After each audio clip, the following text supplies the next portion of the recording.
नमस्कार दोस्तों, ओजेडी computer education के अपने यूट्यूब चैनल में आप सभी का एक बार फिर से स्वागत करता हूं मैं। और आज मैं एक्सेल के हमेशा की तरह एक और इम्पॉर्टेंट टॉपिक पे बात करने वाला हूं। आज हम डिस्कस करने वाले हैं फाइनेंशियल फंक्शंस। तो financial functions in the sense कि ये ऐसे फंक्शंस हैं जो किसी भी फाइनेंशियल इंस्टीट्यूशंस में, जैसे वो बैंक हैं आपके, फाइनेंस सेक्टर हैं आपके, इन सभी जगहों पर इन फंक्शंस को यूज़ किया जा रहा होता है। दोस्तों, कभी आपने सोचा है कि अगर हम किसी भी बैंक से लोन लेते हैं तो मेरी ईएमआई कैसे कैलकुलेट हो रही है, या अगर मैं किसी पर्टिकुलर इन्वेस्टमेंट स्कीम में हर महीने कुछ पैसा डिपॉजिट कर रहा हूँ तो आफ्टर सर्टेन टाइम, एक पर्टिकुलर टाइम पीरियड के बाद मुझे कितना पैसा मैच्योरिटी के नाम पर मिलेगा, वो तो मुझे मेरे एजेंट्स बताते हैं या जो बैंक रिप्रेजेंटेटिव हैं वो बताते हैं। बट उसके लिए मुझे बैंक जाना पड़ेगा या उनकी वेबसाइट पर विज़िट करना पड़ेगा। तो आइए दोस्तों, आज मैं आपको बताता हूँ कि आपको किसी भी फाइनेंशियल इंस्टीट्यूशन जाने की ज़रूरत नहीं है। वहाँ जाने से पहले या किसी भी इन्वेस्टमेंट स्कीम में पैसा डिपॉजिट करने से पहले आप अपने इन्वेस्टमेंट और अपनी ईएमआईज़ खुद चेक कर सकते हो, खुद कैलकुलेट कर सकते हो। तो आइए स्टार्ट करते हैं हम लोग।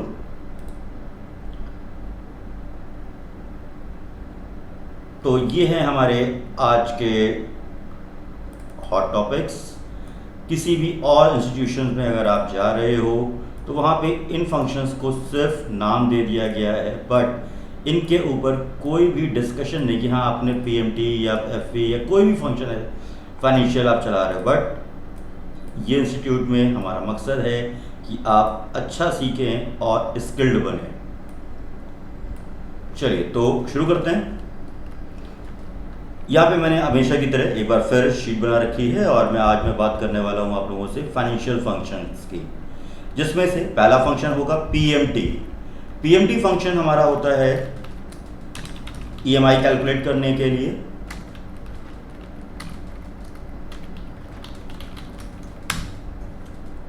और दूसरा फंक्शन है हमारा एफवी फॉर मैच्योरिटी कैलकुलेशन।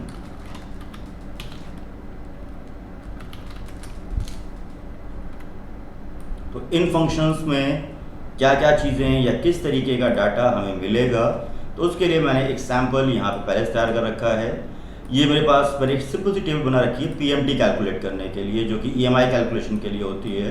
तो इसको मैं थोड़ा सा अलग कलर से हाईलाइट कर दे रहा हूँ ताकि आप इस पर प्रॉपरली ध्यान दे पाओ कि ये फंक्शंस हम कर रहे हैं।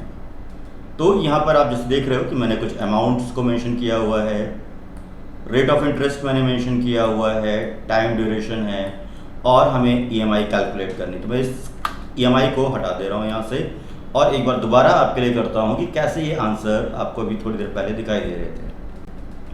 तो अमाउंट वो है जो मैंने या किसी भी पर्सन ने क्या किया, बोरो किया हुआ है बैंक से या अदर किसी भी सेक्टर से। रेट ऑफ इंटरेस्ट, जो भी ब्याज आपको देना है कंपनी को या उनको, वो आपको दिया गया है। टाइम ड्यूरेशन यहाँ पे ईयर्स में है, तो ये मैं मेंशन कर देता हूँ आपके लिए इस बार। ये है आपका ईयर्स में कि आपको ये पैसा 2 साल में, 3 साल में, 4 साल, 2 साल, 6 साल, 5 साल, 8 साल, 10 साल में वापस करना है। तो उस पर्टिकुलर ईयर तक आपको हर महीने कितना देना होगा। तो आइए चेक करते हैं। फंक्शन है आपका इक्वल साइन PMT।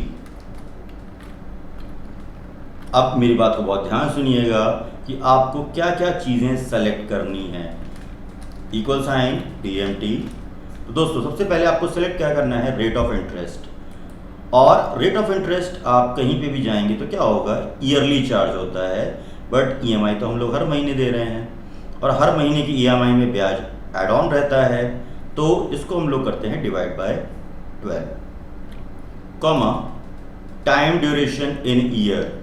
तो इसको हम लोग टाइम को सेलेक्ट करेंगे इनटू 12, यानी ये क्या है 24 मंथ्स। भाई 2 साल है तो 24 महीने की ईएमआई है, 3 साल है तो 36 महीने की ईएमआई है, and so on. Comma minus sign के साथ में आप लेंगे लोन अमाउंट। माइनस इसलिए क्योंकि जो पैसा इस समय अगर आपके अकाउंट में आया भी है तो आज नहीं तो कल क्या करना है आपको, वो पैसा ब्याज के साथ वापस करना है। तो आइए देखते हैं इसका आंसर क्या आएगा। और इसका आंसर देखने से पहले फटाफट एक बार फिर से फंक्शन देखिए, इक्वल साइन लगाना है, PMT सबसे पहले सेलेक्ट करना है rate of interest divide by 12 comma time duration into 12 comma minus अपना लोन अमाउंट। तो ये कैलकुलेशन आपकी यहाँ पे आ चुकी है। इसको आप सिंपल क्या कर रहे हो, ड्रैग कर रहे हो, तो हर एक की EMI कैलकुलेट हो चुकी है। अच्छा, कुछ चीज़ें हो सकता है जब अभी तो मेरे सामने ये पूरा प्रॉपर मैंने फॉर्मेटिंग कर रखी है, तो यहाँ पे ये इंडियन रुपीज़ का सिंबल हमारे सामने आ रहा है, बट चूँकि ये US बेस्ड सॉफ्टवेयर होगा तो यहाँ पर मैं आपको दिखाता हूँ कि अगर इस तरीके से आप कर रहे हो तो इसमें कुछ थोड़े से चेंजेस आते हैं। जैसे इक्वल साइन लगाता हूँ दोबारा से, एक बार फिर देखिए, PMT rate of interest divide by 12 comma time into 12 comma minus loan amount, enter. तो यहाँ पर आप देख रहे हो कि ये डॉलर साइन के साथ में आ रहा है। तो रुपीस का सिंबल कैसे लगाना है ये मैंने अपने पुराने वीडियोस में बता रखा है, उसमें आप जाके चेक करो। और यहाँ पर मैं अपना टाइम, चलिए आपके लिए मैं दोबारा बता दे रहा हूँ एक बार फिर से। यहाँ पे मुझे क्या करना है, रुपीस का फॉर्मेट या रुपीस का सिंबल अप्लाई करना है। तो सिंपल कंट्रोल 1 प्रेस करिए, करेंसी में जा करके सिंबल्स ऑप्शन के अंदर थोड़ा सा स्क्रॉल करना पड़ेगा आपको, और आपको मिल जाएगा यहाँ पे RUG यानी रुपीस का इंग्लिश इंडिया ऑप्शन, और इसको आप ओके कर लो और ये आपके पास आ गया। अब इसका प्रॉपर थोड़ा सा फॉर्मेट वगैरह देना है तो मैं उतना टाइम नहीं लगा रहा, मैं सिंपल कॉपी फॉर्मेटिंग करके यहाँ पे लगा दे रहा हूँ। तो सेम ये वैसे ही आंसर आ रहा है। तो मैंने सिंपल जो चीज़ आपकी आनी थी वो कैसे आएगी, तो ये था हमारा PMT फंक्शन जहाँ पे आपने क्या देखा, EMI कैलकुलेशन। ठीक है, ओके, आगे आते हैं। यहाँ पर हम लोग अगली शीट पे अगले फंक्शन के बारे में बात करते हैं।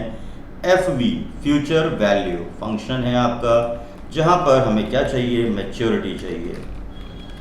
तो एक पर्टिकुलर अमाउंट अगर आप डिपॉजिट कर रहे हो किसी भी इन्वेस्टमेंट स्कीम में, तो उसकी मैच्योरिटी कैसे कैलकुलेट होगी दोस्तों। अब यहाँ पे मेरे पास कुछ अमाउंट्स दिए गए हैं। क्या है आपके पास, जैसे मैंने यहाँ पे दे रखा है अमाउंट यानी 1000 रुपये हर महीने जमा कर रहा हूँ। कोई पर्सन है 2000 जमा कर रहा है, कोई 1500 जमा कर रहा है। वो उनकी जो कंपनीज हैं उनको ये रिटर्न, रेट ऑफ इंटरेस्ट क्या है, रिटर्न्स हैं, इतने परसेंटेज के क्या रिटर्न ऑफर कर रही हैं। टाइम ड्यूरेशन, किसी ने 2 साल के लिए लॉक किया है पैसा, यानी 2 साल तक उसको जमा करना है, 3 साल तक जमा करना है। अब हर एक पर्सन देखना चाहता है कि भाई अगर मैं 1000 रुपये 2 साल तक जमा कर रहा हूँ तो 12% के हिसाब से मेरे अकाउंट में कितने पैसे होंगे। तो आइए देखते हैं यहाँ पर equal sign FV future value rate of interest again divide by 12। Logic simple है, जो अभी थोड़ी देर पहले बात की मैंने कि रेट ऑफ इंटरेस्ट कंपनी दे रही है yearly, comma time duration into 12 comma minus amount. अब आप कहेंगे सर यहाँ पे माइनस क्यों, वहाँ पे तो माइनस था, ठीक है, लेकिन यहाँ पे भी तो पैसा अभी आप ही की जेब से जा रहा है। तो जब तक आपका ये पैसा जा रहा है, और वहाँ पे क्या था, वहाँ पे जो पैसा आया था वो आज नहीं कल आपको वापस देना है। तो ये रहा हमारा फंक्शन। फिर से एक बार देख लेते हैं, इक्वल साइन FV, आपका टाइम ज़्यादा नहीं लूँगा मैं, rate of interest divide by 12 comma time duration into 12 comma minus amount. और ये हमारे पास यहाँ पर हर एक अमाउंट पे मुझे कितनी मैच्योरिटी मिलेगी। सपोज मैं यहाँ पे करता हूँ कि सर मैं हर महीने मान लीजिए मात्र 500 रुपये जमा कर पाऊँगा और मुझे 12% नहीं 18% का रिटर्न चाहिए। 5 साल के लिए मैं लॉक करता हूँ पेमेंट, 5 साल बाद जो मुझे मिलेगा वो ये होगा। ये फॉर्मूला आपके लिए हेल्पफुल है, इसको ट्राई जरूर करिएगा। और PMT फंक्शन जैसे मैंने अभी आपको बताया कैलकुलेशन के लिए था। तो आइए इसका एक छोटा सा बहुत जल्दी से एक फॉर्मेट में और देखता हूँ, जहाँ पर मैं आपको फटाफट बताता हूँ कि किस तरीके से आप EMI को एक और फॉर्मेट, एक और टेबल पर यूज़ कर सकते हैं। दोस्तों हम लोग कभी ना कभी क्या करते हैं, हम लोग करते क्या हैं, आइए देखता हूँ मैं यहाँ पर कि कुछ सामान वगैरह लोग खरीदते हैं, प्रोडक्ट्स खरीदते हैं हम लोग, है ना। तो सपोज मैंने यहाँ पे एक प्रोडक्ट फाइनेंस करवाना है जिसका कॉस्ट यहाँ पर दिया गया है, मुझे कितने का पड़ेगा, कोई डाउन पेमेंट मुझे करनी है, तो उस डाउन पेमेंट के बाद कितना फाइनेंस होगा अमाउंट मुझे ये पता चल जाएगा, उनके रेट ऑफ इंटरेस्ट हैं, उनका टाइम ड्यूरेशन है, तो मुझे हर महीने कितनी किस्त यहाँ पर बंधेगी ये देखना है यहाँ पर। आई होप कि मेरी बात आपको समझ में आ रही है कि मैं क्या कहना चाह रहा हूँ यहाँ पर। तो इस समय वीडियो थोड़ा सा लेंदी हो गया है, बट टॉपिक आपके काम का है और आगे समझ में या यूज़फुल है, तो प्लीज़ इसको आखिरी तक ज़रूर देखिएगा। और ये मेरा लास्ट टॉपिक है, आपको ज़्यादा बोर ना करते हुए यहाँ पर मैंने कुछ प्रोडक्ट्स ले लिए। सपोज दैट मैंने वॉशिंग मशीन या स्मार्ट बोर्ड ऑर्डर किया है, EMI पे मुझे चाहिए स्मार्ट बोर्ड की, जिसकी कॉस्ट मैंने यहाँ पे देखी तो मैंने कहा 1,90,000 रुपये इसकी कॉस्ट आ रही है। रुपीज़ का सिंबल मैं वापस वैसे ही लगा लेता हूँ। डाउन पेमेंट मैंने कह दिया कि मैं 50,000 की डाउन पेमेंट कर रहा हूँ यहाँ पर।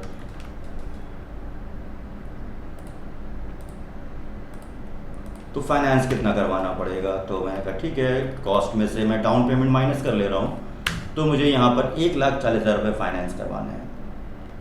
तो 1,40,000 रुपये फाइनेंस हो रहा है, तो कंपनी कह रही है 12% का इंटरेस्ट चार्ज कर रही है कोई भी कंपनी, और ड्यूरेशन उन्होंने कहा है कि ये 1,40,000 आपको 1 साल में वापस करना है। या उन्होंने कह दिया, सपोज उन्होंने कहा कि 1.5 साल, तो हमने कहा सीधे एंट्री कर दी 15 महीने की। तो अब यहाँ पे मैंने जो टाइम मेंशन किया है ना, वो मंथ में है, इस चीज़ को ध्यान दीजिएगा। अगर ईयर में है तो मल्टीप्लाई बाय 12 करना पड़ेगा, बट अगर मंथ में है तो मल्टीप्लाई बाय 12 करने की ज़रूरत नहीं है। इक्वल साइन लगाता हूँ फिर से एक बार, PMT हमेशा की तरह रेट ऑफ इंटरेस्ट में ले रहा हूँ, डिवाइड बाय 12, कॉमा टाइम, इस बार इंटू 12 नहीं कर रहा क्योंकि ऑलरेडी आपने कहा 1.5 साल मतलब 15 महीने तक EMI देनी है। 12×6=18, इसको 18 कर लेना हम लोग, तो 1.5 साल का पूरा हो जाएगा ये। Equal sign PMT rate of interest divide by 12, comma time, but into 12 नहीं करेंगे क्योंकि ये 18 क्या है, मंथ में है, माइनस आपका फाइनेंस अमाउंट, एंटर। तो ये आपके पास आ चुका है यहाँ पर 8,537 रुपये 49 पैसे आपका EMI बनेगा अगर आप स्मार्ट बोर्ड खरीद रहे हैं और 50,000 की डाउन पेमेंट कर रहे हैं। तो आई होप कि ये सेगमेंट जो हम लोगों ने आज डिस्कस किया है वो समझ में आया होगा। तो आज हम लोगों ने देखा दोस्तों PMT फंक्शन का EMI कैलकुलेशन के लिए, FV फंक्शन का मैच्योरिटी कैलकुलेशन के लिए, और एक छोटा सा फाइनेंस स्कीम हम लोगों ने फॉर्मूले पे काम किया। आई होप कि इसको आपको समझने में आसानी हुई होगी। So keep learning, keep skilled. Thank you so much.